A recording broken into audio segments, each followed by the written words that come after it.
Hi everyone, I am Rebecca from ChemKnits, and today I am going to paint, doodle, do something freehand on some sock blanks using some dyes that have been thickened with guar gum. Guar gum is a thickening agent that you can mix with water, and when you have dyes with that and apply it onto your yarn, the dyes don't spread and bleed as much, which allows you to have really sharp lines and color transitions.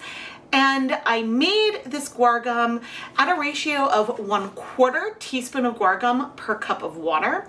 And then I added some of various rainbow colors, just a little bit of dye powder into some of that mixture, stirred it up to create our paints for today. I'll pop all of the dye color names up on the screen right now that I used when I mixed these.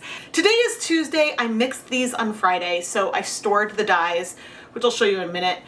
I just put the paintbrushes and the dyes, the foam paintbrushes and the dyes in some shoe boxes, and hopefully things didn't dry out too much so we can use it today.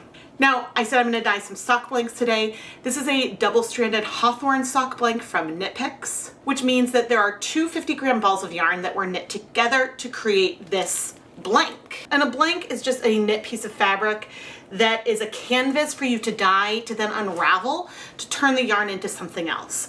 I mean, I suppose you could stitch some of these together to make a scarf out of them directly, but the intent is to unravel it in the end. And so you can create something as random, which is basically what we're going to do today, because as I paint and draw and color on these, it's going to be pretty random. Or you can do a gradient to get a transition in a specific way that you want. It's totally up to you. But let's go pre-soak our blanks so we can get started. The hawthorn blanks are 80% superwash fine Highland wool, 20% polyamide. I have two sock blanks here. We may dye both, we may dye one, we'll see. And to our pre-soak of cool water, I'm gonna add a couple tablespoons of white vinegar. Now, my tap water is slightly acidic, and I know that colors will tend to strike pretty quickly for me. So I don't always plan the amount of acid and water that I add that carefully. If you feel like measuring, a ratio of 2 to 4 tablespoons of white vinegar per 8 cups of water is usually a reasonable place to start. But depending on your water, you may need a little more or a little less. And you can also use citric acid instead of vinegar if you want. I'm gonna go ahead and let this soak for about 30 minutes. And well, we'll take a closer look at our dyes. One important thing to note is that unlike dye stocks that are in just plain water, guar gum is not shelf stable for long periods of time, and it can spoil. So typically I don't find that it lasts longer than about a week, but you may experience something different. Some of my liquid dye stocks I'll have for months at a time with no spoilage issue. So just keep that in mind. Okay. Here are our dyes that are a few days old, and so far I'm not seeing a lot of like hardening or anything. I mean, the guar gum is a powder, so if you dissolve it and let it dry, you will get something hard. But great, this is what we're going to be working with today. We have the most, I think, of the Aqua, but I'm excited to play and doodle. My work surface is already protected with a shower curtain, but since I'm going to be dyeing something that is going to be asymmetric and I don't want colors to transfer from one area to another, I'm going to put out some plastic wrap to keep the different parts of the blanks separate from one another. I gently squeezed most of the water from our blank because we want space in here for the new color to go. And now I'm going to spread it out here on the plastic wrap. I wish that there was a nice alternative for plastic wrap that you could kind of seal on itself to prevent color from moving, and that was also big enough. I know that there are some silicone sheets that maybe could work, but I haven't found one large enough to cover this area that we're working with here. Oh, funny, I just noticed there's like a little error. It looks like there was a drop stitch that got picked up or a yarn over here in the blank. You can see right here, the yarn isn't damaged or anything. And since we're gonna be unraveling it, this really doesn't make a big deal at all. But it's the first time I've noticed one, and so I think that that's really funny. If you want to learn more about the tools and equipment I'm using in this video, I will have links and affiliate links down in the video description. And now we can just start painting. And I may eventually bring out different types of paintbrushes to use, but I had a little idea of what I wanted to draw. Yeah, these may not be, I may want to get a actual brush versus using these foam brushes, which are a little bit thicker, to try to do some details. But that's actually not a bad heart. Okay, so I am going to get started painting. The foam brushes are good for stenciling and for doing larger areas of color. But for a little more precision, this little brush works well. Now, the color may not go all the way through. We may end up with a lot of speckling and white left behind, and that is okay. Oh, I'm really, really excited. I don't know, you probably won't be able to guess what I'm gonna be doing. And it's probably gonna be upside down for you. But my goal is to just have fun and play with color. I get a lot of questions about sock blanks and what is their purpose and their point. I've already told you that it's a piece of fabric that we dye to unravel in the end. And while the point of putting a pretty design on the blank to unravel is one, just because it's fun, and that's really a good enough reason. But you can also do it because maybe you want to create some kind of asymmetric colorway, some kind of gradient with speckles or something that transition from one end of the blank to the other. You can create all kinds of asymmetric colorways. Or you can do something completely random and non-repeating, but still get matched socks out of it. And that's more along the lines of what we're going for here today. Now, unfortunately, whatever design I'm painting here on the blank, we're not gonna see this recreated in the yarn. Even if you made socks with the exact same gauge that these sock blanks were knit at, things are gonna shift. You're not gonna be able to recreate what is here in a super legible way. Now, there are some things that maybe you could recreate, but I did try to do horizontal stripes on a blank once and then knit a swatch. You can go check out that video to see sort of how things lined up in the end. But the fun thing is not that you're gonna see the same design in the end. The fun thing is that clearly there was a design that was an inspiration on this sock blank. And when it's unraveled, the essence of that is sort of in the DNA of the colors. And so you're getting a different layer of inspiration and fun, and it's almost like a secret message if you're dyeing it yourself and then turning it into socks that you gift someone you care about. You can really infuse the theme of what they're caring about into your project. And that's really, really fun. Now, I filmed this whole voiceover before I actually started drawing on the blank today. So let's go see if the Rebecca who just finished painting has any thoughts.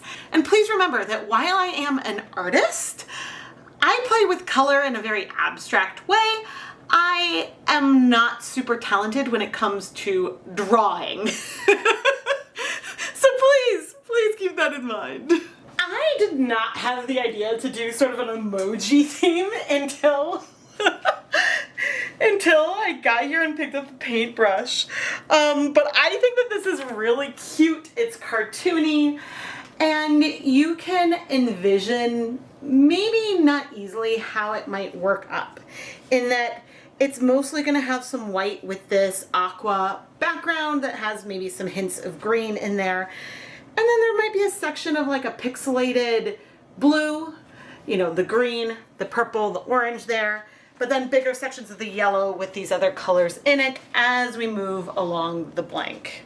And again, you're not gonna see these faces on whatever is made out of it. But I just thought it would be fun to show something completely random that is not fluid. The colors aren't blending into one another here in any kind of way. I originally thought I would go for something more solid on the background, and I really did those sort of brush strokes all over at first, just so that way I would get coverage in case I ran out of it. But I love the brush stroke feeling of it. I think that it makes it extra fun. But now comes the ever important question: will I be unraveling this blank today? Oh, and that answer is probably not.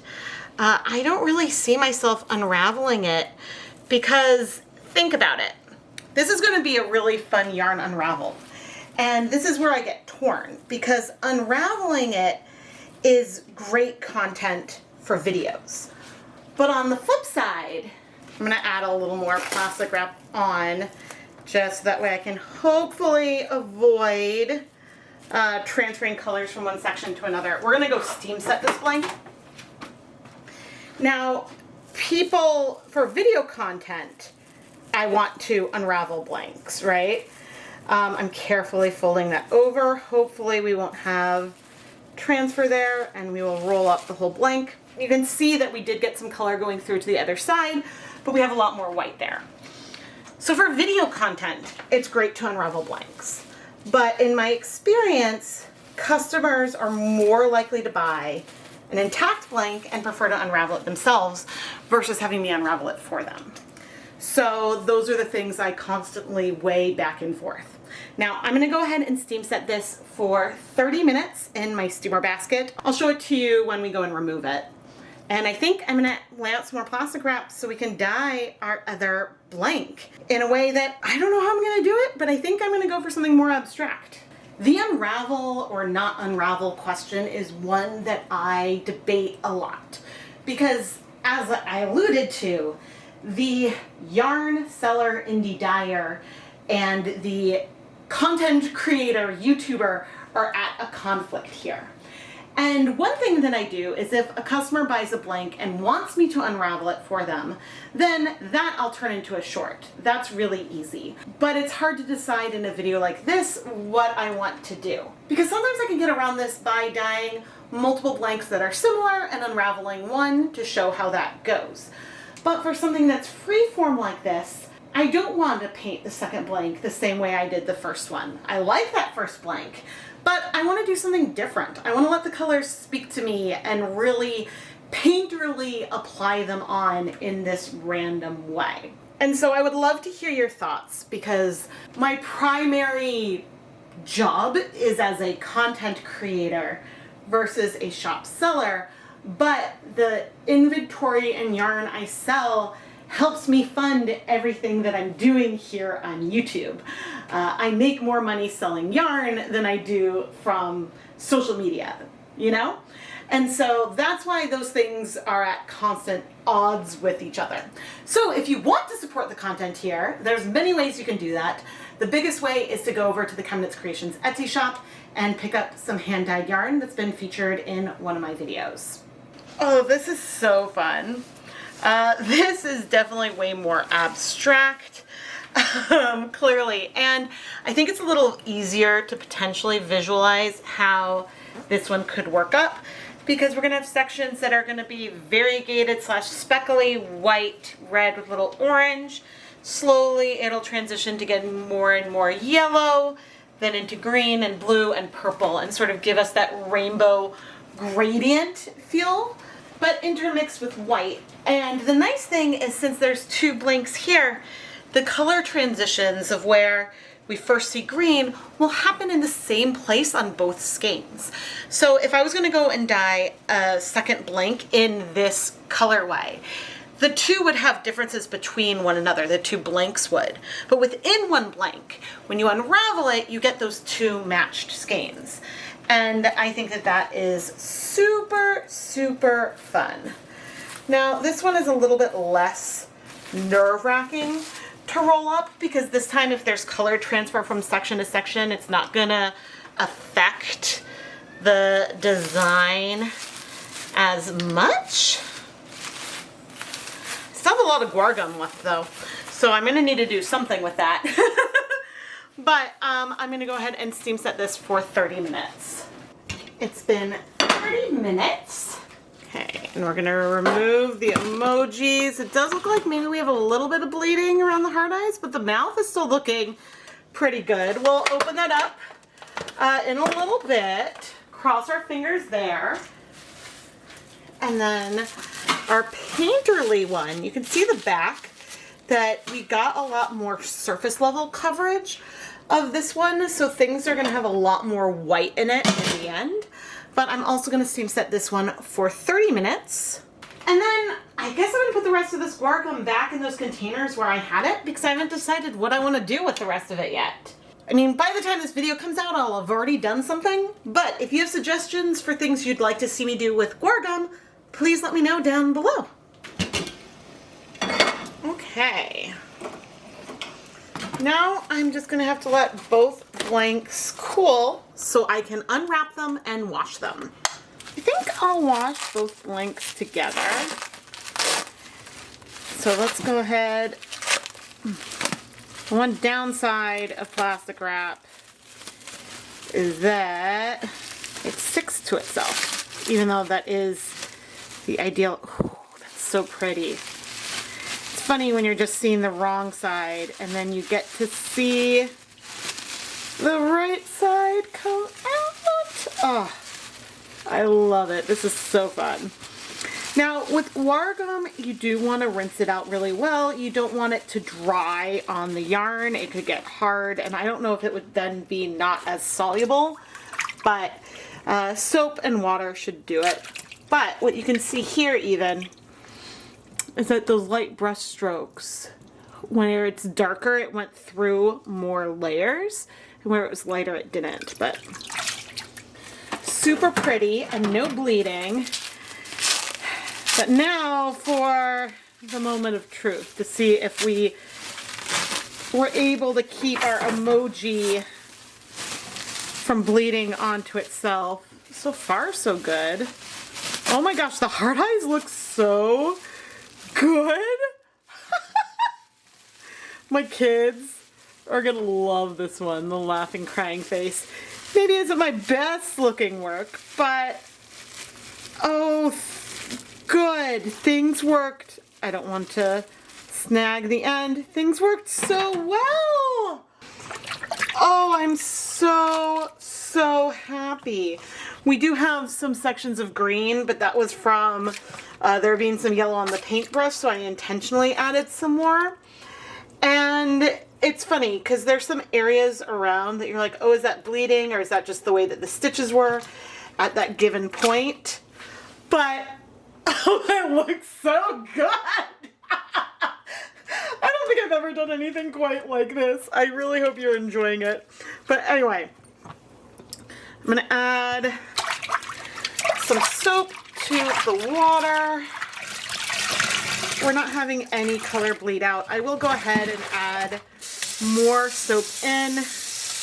Now in the winter, if your tap water is incredibly cold like mine, and notice that there is the slightest tiny hint of blue in the water from the blue dish soap. But you can use slightly warmer water. The reason to use cold water when washing is that heat can disrupt the interaction between the acid dye molecules and the yarn, which seems counterintuitive because you need heat to set it, but heat can also disrupt.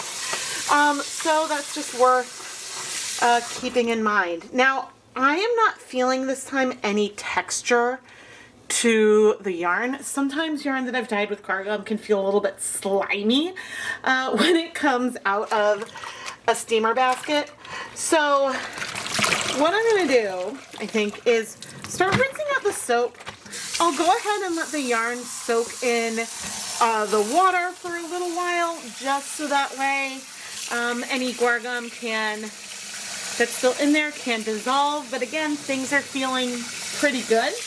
And then I will finish rinsing out the soap, put these blanks through my spin dryer, hang them up to dry, and we'll take a look at the finished blanks. I showed this to my kids, and Ryder wanted to hang it on his wall. Which I want to say to him, hey, kiddo, we can draw some emojis and have an emoji drawing party on a canvas with some paint. It doesn't have to be yarn, but I think that he loved the way it came out. Now, I think one thing I didn't mention earlier is that a canvas, when you're painting on it, is stretched out and doesn't have a lot of give. It is harder to paint onto a sock blank because if you apply too much pressure, you're going to move the yarn relative to itself. And sometimes when things are wet, they can be more stretched out. So shapes can go from being a lot more rounded when wet to being more oval or have a different kind of shape once dry, which is totally fine. But the fact that I could have this purple here with the yellow without it turning brown, because I could add the yellow right up to the edge without blending, is really amazing. And that's because we had that guar gum mixture. For this more misshapen phase, it looks a little bit more like a balloon. Ooh, doing balloons on a backdrop, that would be a fun blank to paint. But you can see where the stars, we don't really have blending of the yellow and the purple, but with the mouth that I added on top of the yellow, you can see those colors blended a little bit more, which that was intentional. I wanted the mouth to be a different color. Now these hearts were the first thing that I drew, and I did the same thing. The purple went on top of the yellow, and even with the shapes of some things changing, the lines are very sharp. Things have stayed placed from where I put them, and I'm not seeing a lot of accidental color transfer from when I rolled things up. Now let's take a moment and flip it over to see the reverse side. And we do have some color penetration over here. It's just not a lot. And actually around these heart eyes is a great example. You can see that this area, we have a lot of color going in deep. This one, maybe only a little bit went through, and we have more white around the eyes. What this is going to mean in practice is if you spread out the yarn, you can see some white in between those stitches. That means we're going to have some speckles when this is unraveled. And again, since this is a double-stranded blank, it really doesn't matter that we only have a true green in this one spot, because it'll end up showing up on the same place in socks. You don't have to make socks, but if you take each 50-gram ball of yarn, once it's unraveled, then you can take those and make 2 identical matched pairs of socks, no matter what random pattern you do on the blank itself. I adore how the second blank turned out. I love doing brush strokes like this. I've done something similar, I think, once in a dye-along, but I love the way the rainbow came together, and you can kind of, by looking at the rows, get a sense of how the different colors will come in as you blend the rainbow. Now, with this particular blank, if we flip it over, there is a lot less color on the reverse side. Where you see the most color is when I first put down the brush, but before I dragged it out. And so this gives us some interesting potential to dye both sides of the blank. And this isn't something I've done for a long time. I did it with food coloring sprays a long time ago. But if you get color that's shallow on each side of the blank, you can get some alternating speckles, and that can be really, really cool. Okay, but similarly, if we pull this one apart, down at the bottom where the color went through more to the other side, we're not seeing as much white in between the stitches as we are from where they're lighter, and we know there's not color here on the wrong side. Please let me know down in the comments that if you were going to purchase a sock blank, would you prefer to buy it already unraveled or as the intact blank? Because I know that if I asked a poll slightly differently and I said something like, should I unravel this blank, it would be very much yes. I know in a video everyone wants to see it unraveled. But I'm curious from the customer perspective, if you were going to buy it, would you want to unravel it yourself? Because you can knit directly from the blank if you're going to do 2 at a time socks. Or would you rather have me unravel it for you? Now, whenever I list an unraveled sock blank in my shop, I always include pictures of what the blank looked like when it was dyed, because I think that that gives important information to you to get a sense of like, oh, okay, this is how this yarn might work up, not in terms of the shapes, but in terms of the color progressions. But personally, if I was going to buy a sock blank, I would rather buy it intact and then watch it unravel, because I find that to be really, really fun. So that's me. And again, this is a really hard thing, but most of my customers who purchase the blanks intact and choose to unravel it themselves. And blanks that I have unraveled already tend to stay in my shop longer than intact sock blanks, even of the same colorway. And so that's the market research that I've done. It's very anecdotal, so I look forward to hearing what you have to say down in the comments. And once again, if someone ever buys a blank and asks for it unraveled, believe me, I'm going to turn that into a short, and I'll try to even, after the fact, go and link that on this video, so that way you can see it. I am Rebecca from ChemKnits, and please subscribe and turn on notifications so you never miss a new video.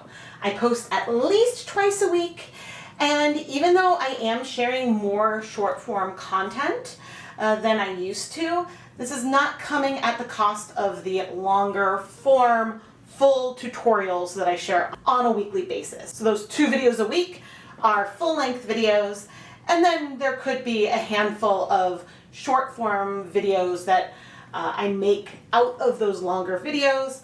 Sometimes there's some bonus content in the shorts, but yeah, the shorts are sort of like the sprinkles on top of the cookie, not the cookie itself. So please subscribe. Engaging with the videos is the biggest thing you can do to help support the content here, because it helps the channel continue to grow. I also have Patreon and the shop. Those are all extra. The biggest thing you can do is watch the videos and enjoy the content. Thank you so much for watching.